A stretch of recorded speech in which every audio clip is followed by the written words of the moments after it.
Yo, what is going on, guys? Welcome back to the Paz Monday meta review. I did not take this one on stream solely because I had a ring for the FOC tournament, the Fran Cup, if you're not aware of what's going on, or if you're seeing this video a week later, sometime down the road.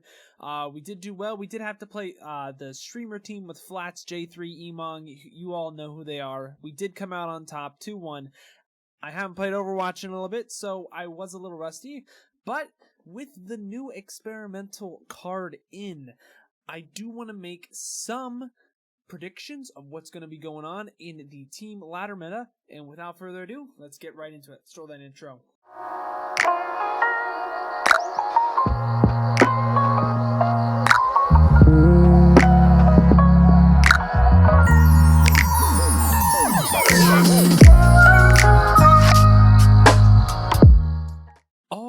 Right, so what is really going to be changing with this new experimental card that's going in? Well, Reinhardt is getting more, I believe, more damage on his hammer, and he might be getting a little bit of armor, but that doesn't really change a whole lot. The damage does actually make a little bit of a difference when you're comboing that with a nano, and D.Va is getting that change revert back to having more armor instead of health. I do believe it's 300, 300, or 400, 200 is the distribution, which does actually make a really big change in the sense that Rush may come back, but not necessarily the Ana Brig.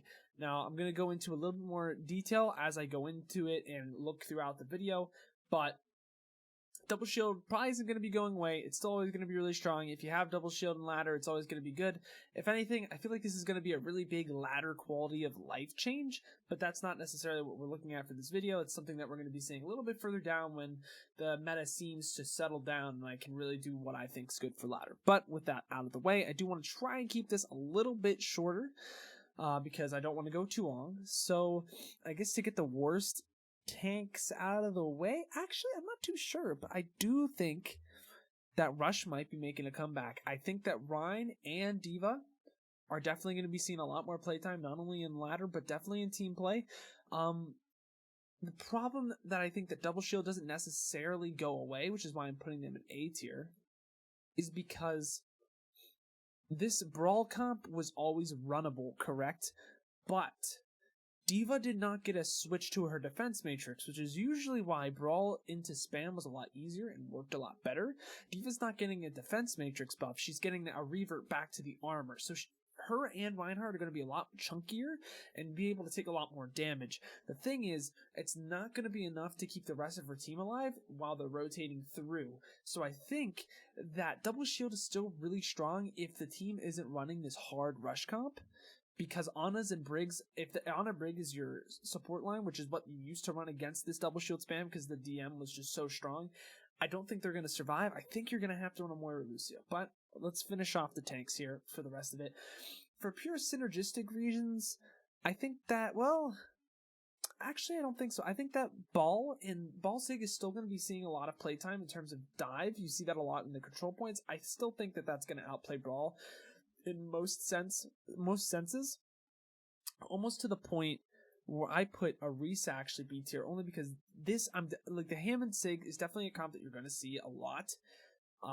Still, even though that this Brawl stuff goes in, because Brawl shouldn't beat a comp like that on King of the Hill, and it's going to see more value. Now, I think Arisa is really solid in B tier because double shield spam can still be run if the team really does so choose to do so. Still think the Brawl is just going to be a lot stronger because you're going to be able to rush through that. But to each team their own, you know, there's teams like avoided the stream team.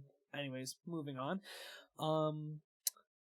That being said, I think I'm also going to put Zarya in B tier only because I think that Zarya has really good synergy with Rein, but the problem is you can just go double shield and Zarya just doesn't get as much value as the Sig does. For all I know, Sig might actually still get more value than the D.Va, but we'll have to see with that. We haven't done any scrims on this new patch, but we have done a lot of pugs on these new patches. If you don't already watch the pugs, I do stream those every 4 p.m. Friday, 4 p.m. Eastern on Fridays. So that's definitely something to look out for, especially when we're trying out these new cards. Anyways, with all that being said, I think I'm going to sort the rest of the tanks out. I think I'm going to put Winston C tier, and I'm also going to put Roadhog D tier. I'm saying this because Winston, sure, you can run him with die. It's just not optimal. These tank duos are just so much stronger, and Winston is just not chunky enough to take the damage that is going to be given to him. And Hog's never going to find an opportunity if there's a bunch of stuff rushing him down, or if there's double shield. Hog wasn't a really good spot, but his double off tank comp just isn't as strong. Now, moving on with what I think the DPS are going to be moving forward from here, I'm probably going to nitpick and just go through little by little about what I think is going to be good, because to be honest, DPS are always up in the air, especially when there's meta shifts, because there's so many of them. With that said, I will be putting Bastion D tier. I just never see it run. It's never really going to be run. It's only run or rent, whatever the tense is, it's only going to be played when Bastion literally defines the comp. We've seen it once in Overwatch League. I really doubt it's ever going to happen again. And that was what, like 1 or 2 summers ago? When it was San Francisco, I want to say versus the Titans.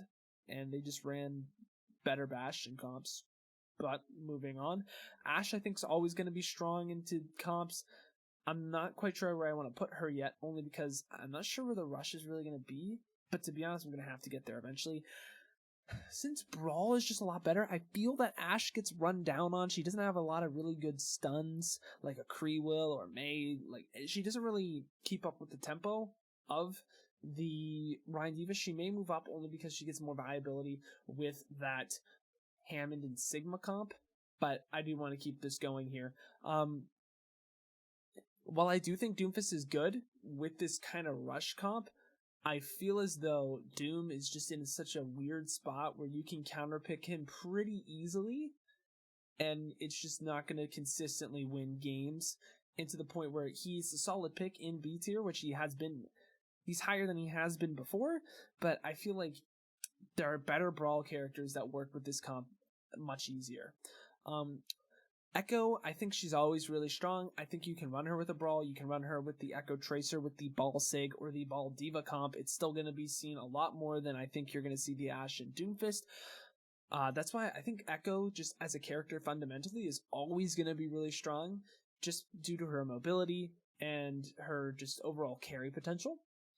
I think for Genji, I'm going to actually put him C tier, only because... Nah, I think he goes D tier. I was going to say C tier because maybe you can dash in with your team, but he's just going to get sliced and diced. If you're going to dash in with your team, you might as well just be playing Doomfist. And Genji is one of those characters, yeah, he's either hit or miss. He's either you Nano Blade and win, or you Blade and you feed, or you just feed. You have to run Nano Blade really to get a lot of value out of Genji, or that OG pull count, but that's not going to be coming back.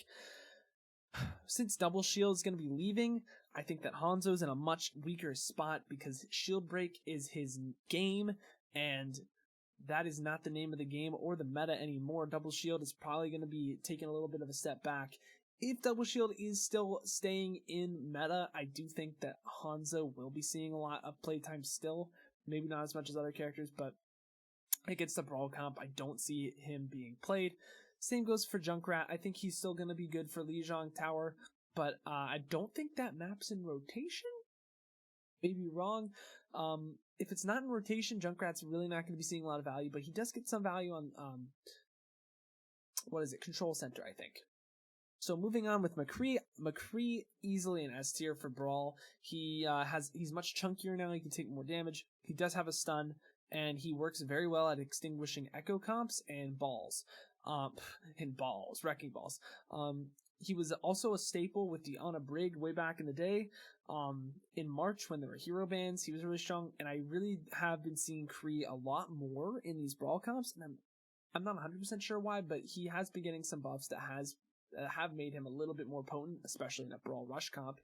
With that said, I think May is almost going to be a staple again with all of her quality of life changes and her reloads and cryo freeze. She's very strong, and with these rush comps, you're definitely going to be wanting to use her freeze to close the distance, her walls to close the distance, and her survivability is absolutely insane. What you're going to be seeing here is that a lot of the theme of this comp is going to be every single character is just going to be really chunky, and the spam's just not going to be able to get to it in time before the spam gets on top of them, and with the damage boost that they have for Rein's hammer, it's just going to close the distance that much quicker. Farah, I think I'm going to put in the B tier only because you might be able to run some spam like Echo on those control points, but I really doubt you're going to be seeing much of that. Moving on, I don't think Reaper is quite S tier, but I might be wrong. It's very map dependent. I do think that Reaper's going to be run a lot. I don't know if I can quite put him S tier because I don't think he's going to get a lot of value on the wide variety of maps. Could be wrong. I still think he's a really strong character, and if you're picking him in ladder, he's always going to be good in these types of metas. Soldier, I'm going to put right below Ashe. His style is very flanky, and he doesn't provide enough utility into the brawl comp to really be getting a lot of value. I do think that if you're running in ladder with a soldier, which I mean that's outside of the scope of the video, but I still think it's worth something to say on this list. He's runnable with dive, and on the wrecking ball and Sigma comps, definitely something to look out for. Maybe you'll find some value on some niche maps. But I think he's an average pick. It's not necessarily going to lose you games, but at a higher level of play, you're definitely going to be wanting to pick the Kree over him. An interesting one for sure is Sombra, because I don't know. Maybe Hackfist is decent. I think actually I'm going to put Sombra above Soldier. I don't quite know if Sombra is really going to be strong. Sombra's just like, she's good with Brawl and like Hackfist, but I just... With Diva, I think the scouting potential is a little easier. But Sombra's one of those ones that I would say I'd put the pass certified sleeper pick is Sombra on that one, because I still think she's going to be pretty strong. Just, I don't know if she's going to be meta. Symmetra, I'm going to put her where I always put her. She's really good on some maps and she can get a lot of value. I don't think that she is ever going to be something you roll out on. You're always going to be using her for teleporters at the start to get extra speed, and at that point, she's used enough to make her better than other characters, because you're still, in a sense, using her utility to get ahead.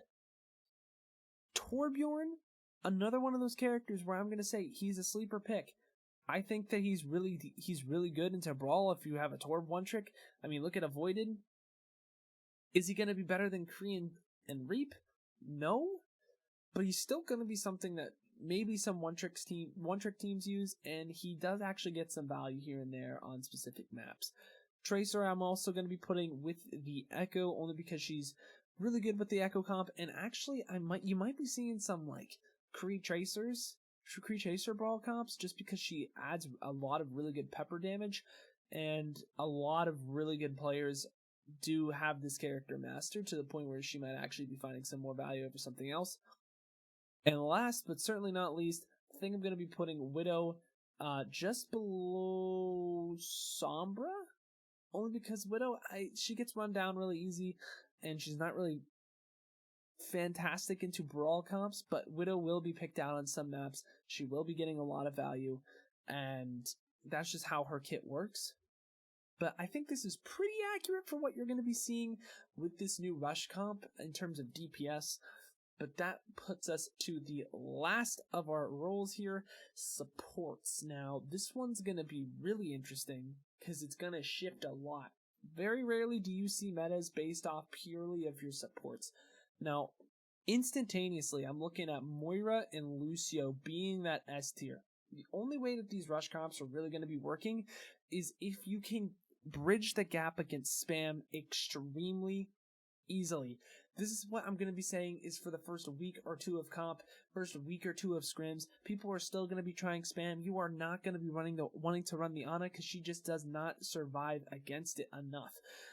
The Moira Lucio allows you to survive and get into the spam extremely quick and take virtually no damage for your support, or you don't really have to peel for your backline whatsoever. And I think that this is pretty much the new era of counter spam. Now, eventually what I do predict is eventually people are just going to become Brawl teams again, and they're going to default Brawl, where you can maybe try to slow it down a little bit with an Ana and a Brig. Now, this is in a little bit of time. I actually think the Ana might be a B tier just for now, only because she isn't going to be getting as much value right away. The only way she gets value is if human nature leads itself to saying, okay, Reinhardt and Diva are fun, they're meta. If you play it right, you beat the Orisa comp. The only way that she comes back is if you run an Ana Brig or maybe an Ana Lucio and play a slower brawl into the faster brawl.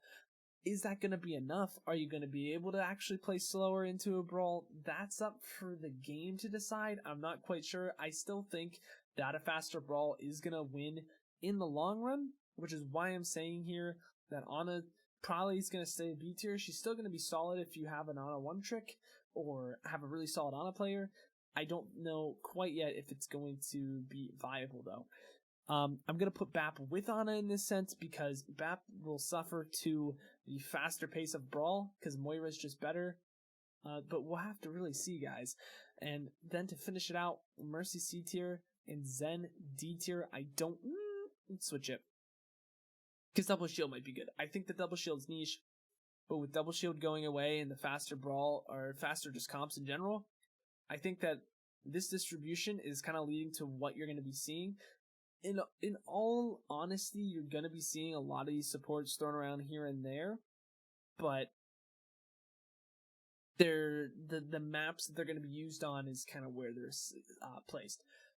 So, with that, I hope I didn't go too long. I really appreciate everyone for watching this video. If you have made it this far and you're not following my Twitch channel, please follow me over at twitch.tv/PazSwagger. I stream every Monday, Wednesday, Friday at 4 p.m. EST, and I'm going to be starting to do some trials streams in Destiny over the weekend. If you do like this content, make sure you like and subscribe and let me know down below. And until next time, guys, I gotta peace out and Paz out. I'll see you in the next one.